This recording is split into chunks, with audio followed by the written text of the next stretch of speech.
ప్రభునందు ప్రియులరా, మీ అందరికీ నా హృదయపూర్వక వందనాలు. ఈ సమయంలో లూకా సువార్త 23వ అధ్యాయము 34వ వచనంలో రాయబడిన మాటను జ్ఞాపకం చేసుకుంటున్నాం. మొదటి మాట, సిలువ మీద పలికిన మాట. ప్రియులరా, ఆయన మరణానికి ముందు పలికినటువంటి మాటలకి ఎంతైతే విలువ ఉందో, సిలువ మీద పలికినటువంటి మాటలకి కూడా అంతే విలువ ఉంది. ఏ వ్యక్తి అయినాక చనిపోకముందు కాసేపట్లో చచ్చిపోతానన్నప్పుడు అబద్ధం చెప్పడట. తెలుసా మీకు? ఏ వ్యక్తి అయినా తాను చనిపోతున్న కాసేపటికి ముందు ఏం చెప్పడటండి? అబద్ధం చెప్పడట.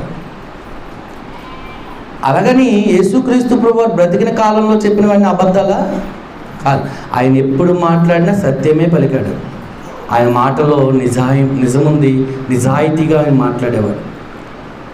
ప్రియమైన దేవుని బిడ్డలారా, ఆయన పలికినటువంటి చివరి మాటలు అనుకోండి, భూమి మీద ఆయన పలికిన చివరి మాటలు. చివరి మాటలకు చాలా విలువ ఉంది. క్రైస్తవులకు అందరికీ పరిచయమైన మాటలు 7 మాటలు కూడా. క్రైస్తవులైన వారికి అందరికీ కూడా ఈ 7 మాటలు చాలా సుపరిచితం. ఈ మొదటి 3 మాటలు, సిలువ మీద పలికిన 7 మాటల్లో మొదటి 3 మాటలు తన చుట్టూ ఉన్న వారి కోసం మాట్లాడితే, మిగతా 4 మాటలు తన కోసం తాను మాట్లాడుకున్నాడు. మొదటి 3 మాటలు ఎవరి కోసం అండి? తన చుట్టూ ఉన్న వారి కోసం. మిగతా 4 మాటలు తన కోసం తాను మాట్లాడుకున్నాడు. మొదటి మాటలో ప్రపంచ మనుషులందరికీ కూడా ఏం నేర్పిస్తున్నాడు ఆయన అంటే, క్షమించటం. తండ్రి, వీరేమి చేయుచున్నారో వీరు ఎరుగరు కనుక వీరిని ఏం చేయాలి? మీరు క్షమించండి అన్నారు.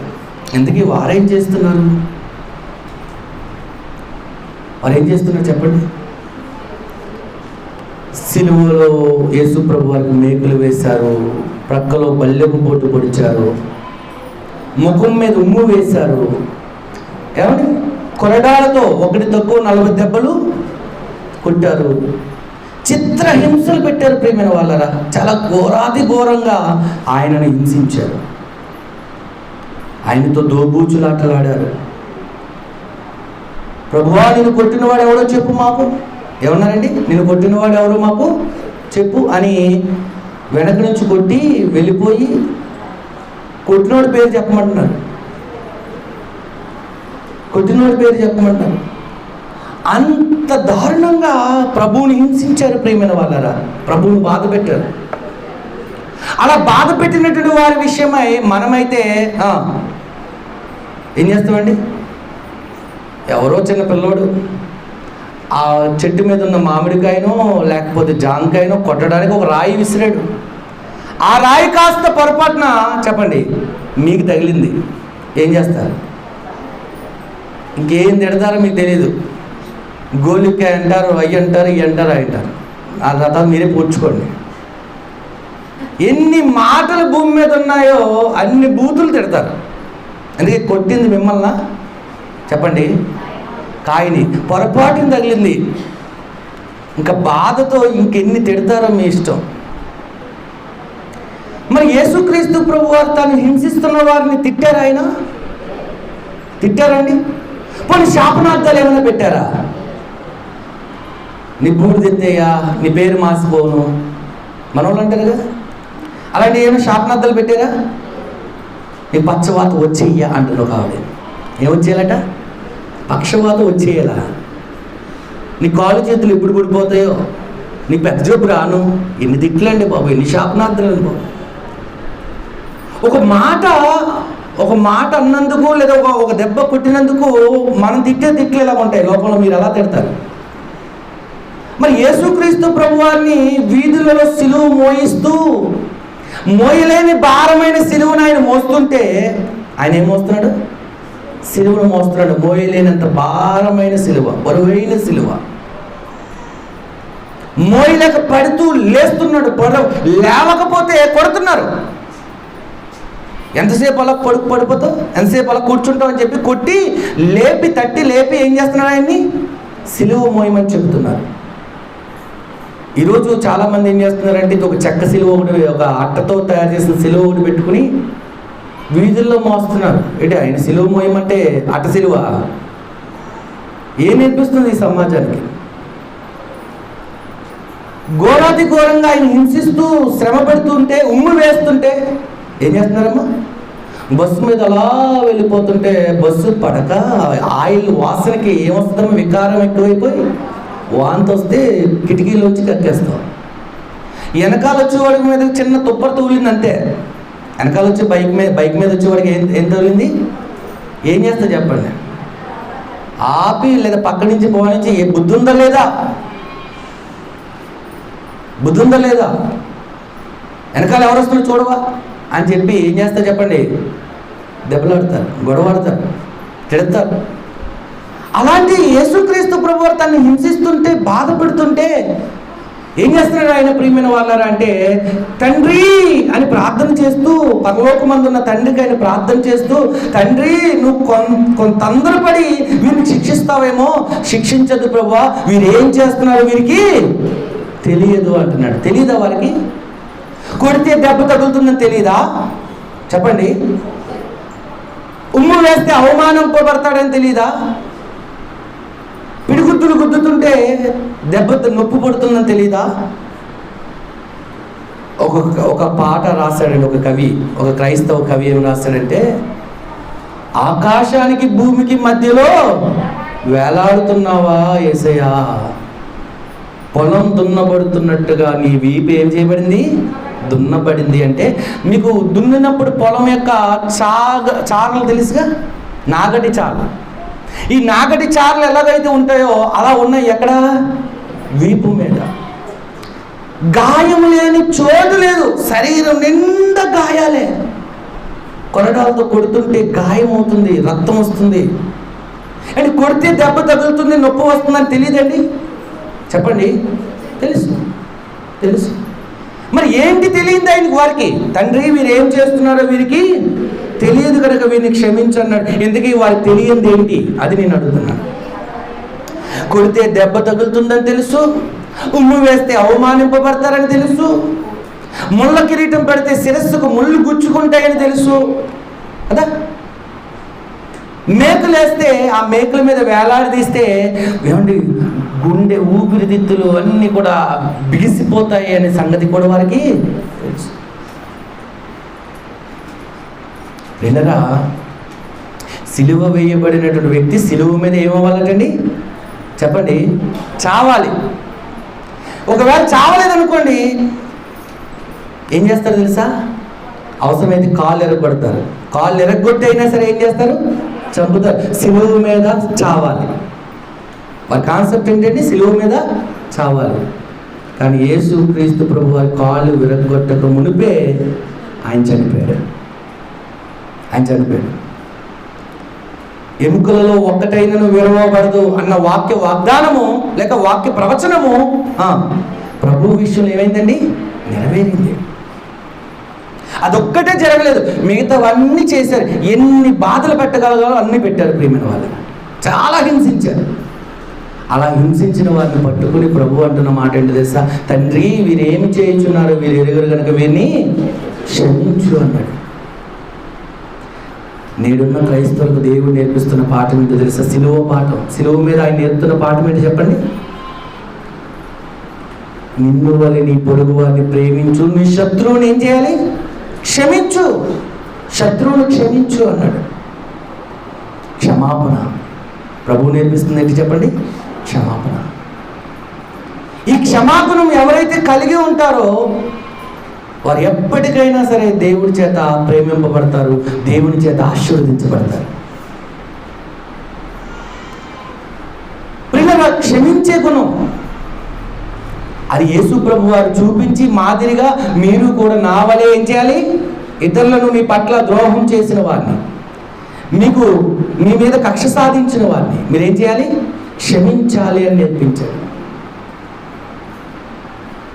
ఈరోజు ఈ వాక్యం వింటున్న ప్రియ దేవుని బిడ్డలారా, ఎంతమంది మీకు ఇబ్బంది కలిగించి కష్టపెట్టిన వారిని మీరు క్షమించగలుగుతున్నారు? మనం క్షమించగలుగుతున్నామా?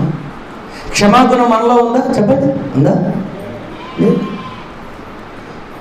ప్రభువు వలె మనం కూడా క్షమించాలని నేర్పిస్తున్నాడు. అంటే అంత క్రూరంగా ఆయన హింసిస్తుంటే, బాధపడుతుంటే, అలాంటి వారిని చూసి వారు ఏం చేస్తున్నారో తెలుసా ప్రియమైన వాళ్ళరా? క్షమించు తండ్రి, వీరు ఏం చేస్తున్నారు వారికి.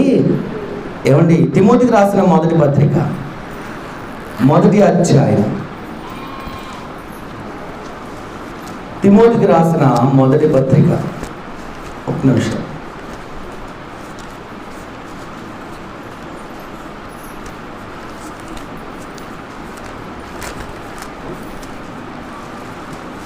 ఏమండి చూస్తున్నారా? మొదటి పత్రిక మొదటి అధ్యాయము 13వ వచనం చదువుతున్నా. తెలియక అవిశ్వాసం వలన చేసి తిని కనుక కనికరింపబడి తిని. 13వ వచనం చివరి లైన్, 13వ వచనం చివరి లైన్.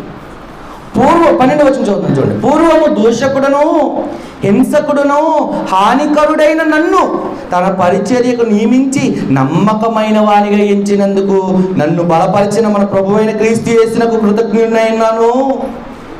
ఎవరు చెప్తున్నారు ఈ మాట? అపోస్తులైన పౌలు.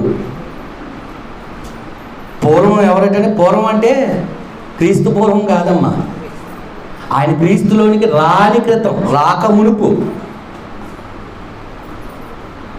కరోనాకు ముందు, కరోనా వచ్చిన తర్వాత అంటున్నామే, అలాగా మారక ముందు, మారిన తర్వాత. పూర్వము దూషకుడను హింసకుడను హానికరుడను నన్ను ఈ పరిచర్యకు నియమించాడు, నమ్మకమైన వానిగా ఎంచాడు. దేవునికి స్తోత్రం అంటున్నాడు, కృతజ్ఞత తెలుపుతున్నాడు ప్రభు పౌలు గారు అని అంటూ, తెలియక అవిశ్వాసం వలన చేసి తిని గనుక కనికరింపబడి తిని. ఎవరు కనికరింపబడతారు దేవుని చేత? దేవుని చేత ఎవరు కనికరింపబడతారు చెప్పండి? తెలియక అవిశ్వాసంతో చేస్తే కనికరం లభిస్తుంది, కనికరం దొరుకుతుంది నీకు. తెలిసి చేస్తే చెప్పండి, కనికరం దొరకదు. అని తెలియక చేసి తిని కనుక కనికరింపబడితే అంటున్నాడు. ప్రియమైన వాళ్ళరా, ఇదిగో పౌలు కూడా గతంలో యూదా మతం మీద తనకున్న అభిమానాన్ని బట్టి క్రైస్తవులను, క్రైస్తవ సంఘంలో ఉన్న విశ్వాసాలు ఏం చేశాడండి? హింసించాడు. ప్రభువాన్ని నువ్వు కనికరించావు. కారణం ఏంటంటే తెలియక అవిశ్వాసాలు చేశాడు. తెలియక చేసిన వాటి విషయంలో దేవుడు ఏం చేస్తాడు చెప్పండి? ఇప్పుడు క్షమిస్తాడు. అందుకే తండ్రి, వీరేమి చేస్తున్నారో వీరు ఎరుగరు కనుక వీరిని. ఎందుకు క్షమిస్తున్నాడో తెలుసా? ఏమి తెలియక చేస్తున్నాడో తెలుసా? ఆయన నిజముగా దేవుని కుమారుడని వారికి తెలియదు. తెలుసా? తెలిస్తే సిలువ వేసేవారేనా చెప్పండి? వేరు. ఆయన దైవ కుమారుడని, మా కోసం, మానవులమైన మన కోసం ఆయన దిగి వచ్చారని భూమి మీదకి పరలోకం నుండని వారు ఇంకా గ్రహించలేదు. ప్రియమైన వాళ్ళరా, ఎప్పుడు గ్రహించారు? యేసు ప్రభు వారి సిలువ మీద మరణించిన తర్వాత బండలు బద్దలయ్యాయి. ఏమయ్యండి? బండలు బద్దలయ్యాయి. దేశం అంతా చీకటి కమ్మింది. ఒక్కసారిగా మధ్యాహ్నం వేళ ఉన్నపాటున ఒక్కసారిగా ఏం కమ్మిందండి? దేశమంతా చీకటి కమ్మింది. బండలు బద్దలయ్యాయి, సమాధులు తెరవబడ్డాయి, భూకంపం కలిగింది. ఇది చూసిన వారికి ఏం అర్థమైందంటే, అమ్మో, ప్రకృతి ఎందుకు ఇంత దారుణంగా ప్రవర్తిస్తుంది? ఎప్పుడు లేని సడన్గా ప్రకృతి కూడా విలపిస్తుంది. ఎవరి కోసం? నా ప్రభువును, నన్ను సృజించిన యేసయ్యను సిలువ వేశారని ప్రకృతి తన యొక్క సంఘీభావాన్ని తెలియజేసింది. తన సంఘీభావాన్ని ఎలా తెలియజేసింది చెప్పండి? దేశమంతా చీకటి కమ్ముడి ద్వారా సూర్యుడు చీకటిగా మారిపోయాడు సడన్గా. అప్పటిదాకా వెలిగించిన సూర్యుడు ఏమైపోయాడండి? చీకటి అయిపోయాడు. బండలు బద్దలైపోతున్నాయి, సమాధులు తెరవబడుతున్నాయి. ఇది చూసిన వారికి వెంటనే అర్థమైన సంగతి ఏంటి తెలుసా? అమ్మో, మనం సిలువ వేసింది మామూలు సాధారణమైన వ్యక్తిని కాదు. ఎవరిని? దేవుని కుమారుని అని అప్పుడు గుండెలు బాదుకుని ఏడుస్తున్నారు. ఏం ప్రయోజనం? అప్పటికి జరగాల్సిన నష్టమంతా జరిగిపోయింది, చేయాల్సిందంతా చేసేసారు. చేసిన తర్వాత వారిలో పశ్చాత్తాపం కలుగుతుంది, మారు మనసు కలుగుతుంది. అయ్యో, మేము చేసిన తప్పు అని. ప్రభు అంటున్నాడు వారిని గురించి, తెలియక చేస్తున్న తండ్రి, వీరిని మీరేం చేయాలి? క్షమించాలి. ఎవరు క్షమించాలిగా? తండ్రి క్షమించాలి.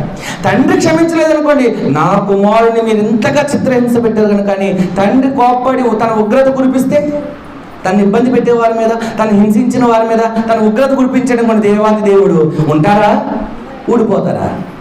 చెప్పండి. ఆ అన్నవాళ్ళు కూడా దొరకదు. దేవుడు ఒక వ్యక్తి మీద టార్గెట్ చేసి మసి చేయాలనుకుంటే, ఇక లేకుండా చేయాలనుకుంటే ఏది మిగలదు. అవునా? ఏది మిగలదు. ఆయన రాకడ సమయంలో ప్రకృతి అంతా ఏమైపోతుంది అంటున్నాడు? భూమి పంచభూతములు మిక్కటమైన వేంద్రముతో లయమైపోవును అంటున్నాడు పేతురు పత్రికలో. అంటే లయమైపోతాయంటే ఆయన చేయాలనుకుంటే లయము చేయగలడు, నాశనం చేయగలడు. కానీ తండ్రి ఉగ్రత ఇప్పుడు వారి మీద రాకూడదంటే ఇప్పుడు కుమారుడు ఏం చేయాలి? తండ్రిని వేడుకోవాలి. ఏమని? తండ్రి, వీరు ఏమి చేస్తున్నారు వీరు తెలియదు కనుక వీరిని క్షమించు నాయన. నేనని తెలిస్తే, నీ కొడుకునని తెలిస్తే వారు ఏం చేస్తారు? నన్ను ఇలా శిక్షించారు. చాలా మంది అంటున్నారు ఏమని? 3 మేకలు పీక్కోలేకపోయాడు యేసు ప్రభు. ఏం పీక్కోలేకపోయాడా? 3 మేకలు పీక్కోలేకపోయాడు. ఆయన దేవుడా మీకు అని అడుగుతున్నారు. పీక్కోలేక కాదు, పీక్కోవడం చేతకాక కాదు. ఆయన ఎందుకు తీసుకోలేదు, ఆయన ఎందుకు సిలువ మీద దిగలేదంటే, ఆయన దిగితే చెప్పండి, నీకు నాకు ఏం లేదు, రక్షణ లేదు. మనల్ని రక్షించాలని, మనకు పాపక్షమాపణ కలిగించాలని ఆయన సిలువ వేయబడ్డాడు తప్ప ఆయన సిలువ మీద దిగలేక చేతకాక కాదు. దిగాలంటే చెప్పండి, దిగగలడు. ఈ దేవాలయాన్ని 3 రోజుల్లో పడగొట్టి ఏం చేస్తానన్నాడు ఆయన? దేని గురించి చెప్పాడు ఆయన? ఆయన దేహాన్ని గురించి చెప్పాడు. ఆయన మరణించగలడు, మరణించి తిరిగి లేవనుగలడు. చనిపోయిన వారందరినూ బ్రతికించిన ఆయన సిలువ మీద నుండి తప్పించుకోలేడా? చెప్పండి. ఎందుకు తప్పించుకోలేదు? తప్పించుకుంటే సాతానికి చెప్పండి జయము, యేసు ప్రభు వారికి అపజయము. మరి యేసు ప్రభు వారికి ఏం కావాలి? ఇప్పుడు విజయం కావాలి. విజయం రావాలంటే ఏం చేయాలి? సాతాన్ని చితకత్రొక్కాలి, అనగత్రొక్కాలి. అంటే సాతాన్ని జయించాలి. ఎప్పుడు సాతాన్ని జయిస్తాడు? ఆయన సిలువ మీద మరణిస్తేనే సాతాన్ని ఏం చేసినట్టు? ఆయన జయించినట్టు. అర్థమవుతుందా పిల్లలు?